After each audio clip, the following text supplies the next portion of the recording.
Tinalakay ang kahalagahan ng international law para sa matagalang kapayapaan sa rehiyon sa bilateral meeting ni National Defense Secretary Gilbert Chodoro at German Defense Minister Boris Pistorius.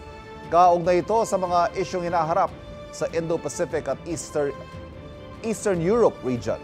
Tinanong si Chodoro ng German media kung ano ang nagiging ugat ng tensyon sa West Philippine Sea. Sagot ni Chodoro, dahil ito sa mga aksyon ng China sa West Philippine Sea na labag sa international order.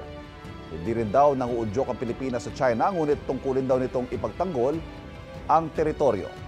Pinag-usapan din ang pagpapalakas at pangmatagalang relasyon ng armed forces ng dalawang bansa. Unang pagtutuunan ng pansin ng dalawang bansa ang edukasyon at pagsasanay sa kanilang mga tauhan. Pati na rin ang pagkakaroon ng defense attaché sa Germany.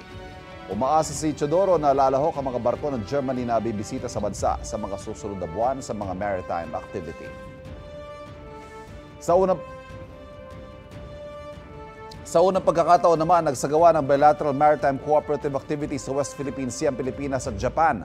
Ang BRP Jose Rizal ng Philippine Navy at JS Sazanami ng Japan ang ginamit para sa communications and photographic exercises at tactical maneuvering. Layon itong palakasin ng regional cooperation para sa malayang Indo-Pacific region. Kapuso, para laging una ka sa mga balita, bisitahin at mag-subscribe sa GMA Integrated News sa YouTube. Sa mga kapuso abroad, samahan nyo kami sa GMA Pinoy TV at sa www.gmanews.tv.